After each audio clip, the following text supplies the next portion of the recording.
ঢাকার সোহরাওয়ার্দী উদ্যানে গত কয়েকদিন আগে একটি সমাবেশ হলো। আমরা সমাবেশ দেখে শুকরিয়া আদায় করেছি। সমাবেশে অসংখ্য আলেমে দ্বীন বক্তা মহোদয় কথা বললেন, কিন্তু একটি আলোচকের মুখ দিয়ে আমি প্রায় কয়েক ঘন্টা শুনেছি। একটা আলোচক, একটা বক্তা, একজন মুবাল্লিগ বলল না রাষ্ট্র, ধর্ম, রাষ্ট্র থেকে সংসদ থেকে শুরু করে নিম্ন পর্যায় পর্যন্ত আল্লাহর কোরআন সুন্নাহ বাস্তবায়ন করতে হবে, এমনটি কথা বলল না। কেন বলল না? কি জন্য বলল না? কে নিষেধ করেছে? মারদুত ইবলিস মানুষকে ধোঁকা দেওয়ার জন্য প্রতিনিয়ত সূরা পরিবর্তন করেন। ৭০,০০০ ধোঁকার সূরা। এই ৭০,০০০ ধোঁকার কোনো না কোনো একটা সূরা দিয়ে মুমিনকে ঈমান হারা করার চেষ্টায় লেগে আছে। বন্ধুগণ, আল্লাহর হাবিব বলেন ৭০,০০০-এর মধ্যে ১০,০০০ হলো বদ সূরাত, খারাপ সূরাত হলো ১০,০০০। জোরবন কয় হাজার? ১০,০০০ হলো খারাপ সূরাত, আর ৬০,০০০ হলো নেক সূরাত। ৬০,০০০ নেক সূরাতের একটি সূরাত হলো বান্দাকে ফরজ ইবাদত থেকে গাফেল করে নফল ইবাদতের মধ্যে ঢুকায়া দেয়। কথাগুলো ভালো করে মনে রাখবেন। আজকে সমাজের ভিতরে এমন কিছু মানুষ আছে, ফরজের কোনো খবর নাই, সুন্নত মুস্তাহাব নিয়ে টানাটানি, এমনকি এটা নিয়েও ঝগড়া বিবাদ পর্যন্ত হয়ে যায়। হয় না? হয় না? তার দৃষ্টান্ত একটি দেব। মুস্তাহাব একটি আমল, মসজিদের ভিতরে মুস্তাহাব একটি আমল রয়ে গেছে, যে আমলটা আমাদের মসজিদের মধ্যে প্রায় হয়। একটু কোরআন থেকে দার্স দেওয়া, এটা মুস্তাহাব। এটা কি? হাদিস থেকে দার্স দেওয়া, এটা হলো মুস্তাহাব। যদি কোনো মুহাক্কিক আলেম যদি করে সেটা হবে অন্যটা। কিন্তু আমরা সাধারণ মানুষ যদি একটু গবেষণা করি, একটু যদি পর্যালোচনা করি, এইটা হলো মুস্তাহাব হয়ে যায়।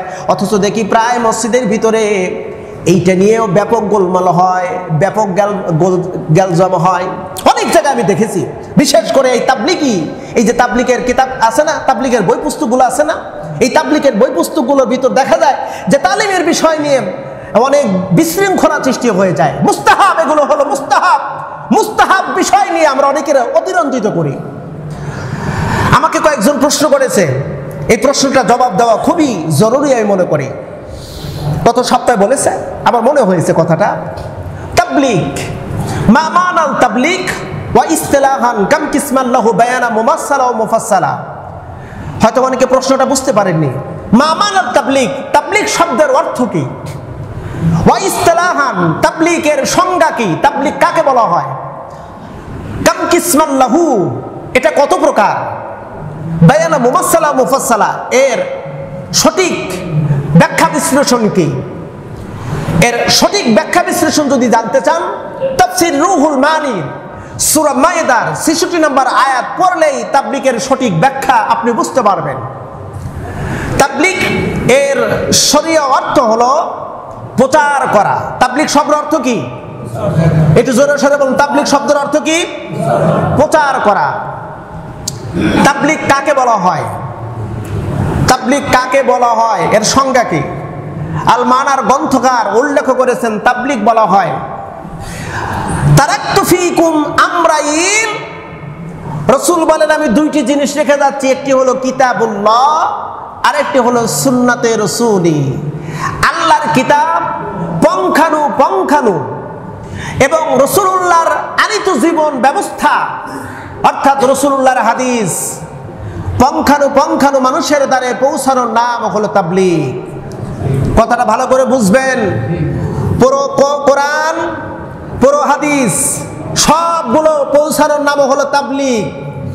এখন আপনাদের কাছে আমার প্রশ্ন, আমার দেশের প্রচলিত তাবলিগ, আমি কিন্তু বিরোধী নই, আবার অনেকে নেগেটিভ সেন্সে নেবেন না যে তাবলিগের বিরোধীমূলক বক্তব্য দিলেও হুজুর না, আমি তাবলিগ বিরোধী বক্তব্য দেই না, কারণ আমিও তাবলিগের সাধারণ একজন খাদেম, আমিও একজন তাবলিগের সাধারণ খাদেম। তাবলিগ, আমার দেশের প্রচলিত তাবলিগ বলেন তো পরিপূর্ণ কোরআন এবং পরিপূর্ণ হাদিস মানুষের কাছে প্রচার করে এমন দৃষ্টান্ত কেউ বলতে পারবে? মাত্র ৬টা, মাত্র ৬টা। ইলিয়াসের তাবলীগ প্রচার করতেছে। ইলিয়াসের তাবলীগ প্রচার করার নাম তাবলীগ নয়। বিশ্বনবী এনেছেন হাদিস, বিশ্বনবী রেখে গেছেন হাদিস, আর আল্লাহর দেওয়া কোরআন, কোরআন এবং সুন্নাহ পরিপূর্ণভাবে সমাজে প্রচার করার নাম হলো তাবলীগ। এই যে ঢাকার সোহরাওয়ার্দী উদ্যানে গত কয়েকদিন আগে একটি সমাবেশ হলো, আমরা সমাবেশ দেখে শুকরিয়া আদায় করেছি।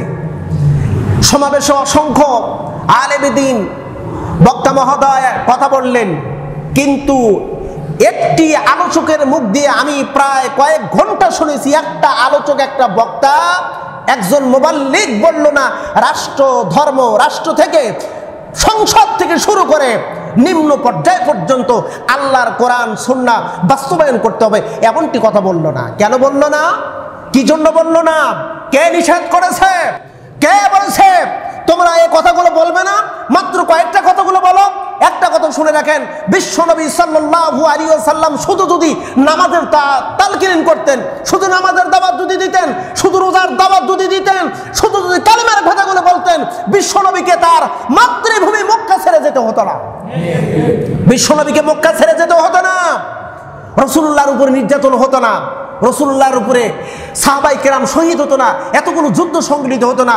যখন রাসূল বলেছেন জমিন যার, জমিন হলো আল্লাহর, আর এই জমিন আল্লাহর আইন বাস্তবায়ন হবে, আল্লাহর আইন দিয়ে সমাজ দেশ পরিচালিত হবে, তখনই স্বার্থবাদীরা বিশ্বনবীর উপর নির্যাতন করেছে। আজকের মুবাল্লিগ, আজকের তাবলীগ জামাতের লোকেরা যদি একটাবার বলে জমিন যার, আইন চলবে তার, আল্লাহর কসম করে বলি বাংলার জমিনে কোন মসজিদের ভিতরে তাবলীগ জামাতের কথা বলতে পারবে না। বলবে না ওরা। কেন বলবে না? পিছনে টেনে আছে, পিছনে টেনে রেখেছে ইলিয়াসের তাবলীগ।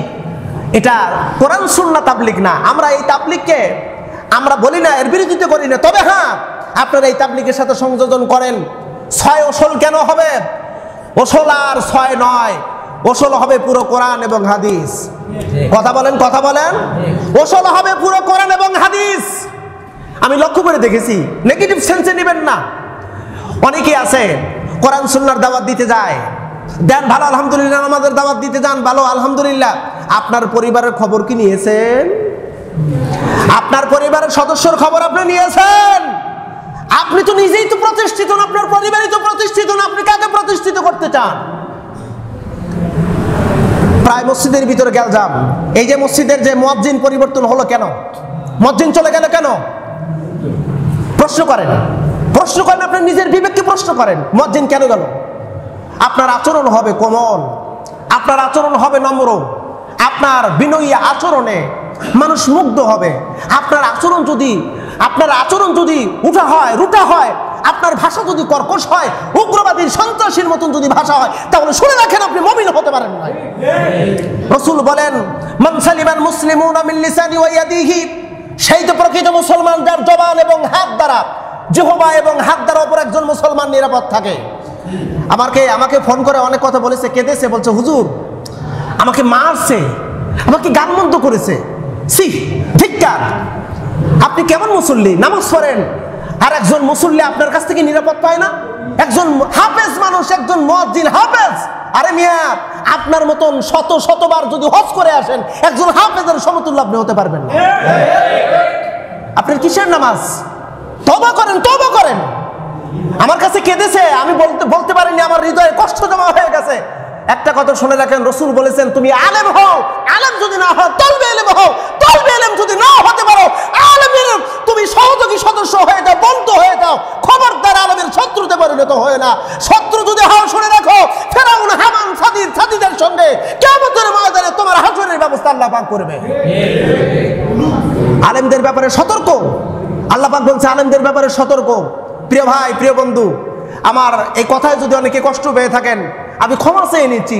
আমি আপনি মুসলিম, আমার আচরণ হবে বিনয়ী, কোমল, আমার কথা শুনে মানুষজন আমার প্রতি মুগ্ধ হয়, এটাই তো হলো মুমিনের লক্ষণ। কথা বলেন নাকি আপনারা? এটাই হলো মুমিনের লক্ষণ। আসুন নিজেদেরকে আমরা ইসলাহ করি, আমরা আকিমুদ্দিন, দিন আগে নিজের মধ্যে প্রতিষ্ঠিত করি, পরিবারের মধ্যে প্রতিষ্ঠিত করি। আরে আমি ভালো তো জগৎ ভালো, একটা কথা আছে না? আমি ভালো, আমার পরিবার ভালো, সমাজ ভালো হতে বেশি সময় লাগবে না। সমাজ যদি ভালো হয়ে যায়, এই দেশের মধ্যে আর কোনো বৈষম্যতা থাকবে না। আসুন আল্লাহ সুবহানাহু ওয়া তাআলা আমাদেরকে ইসলাহ করার তৌফিক দান করুক, আমিন।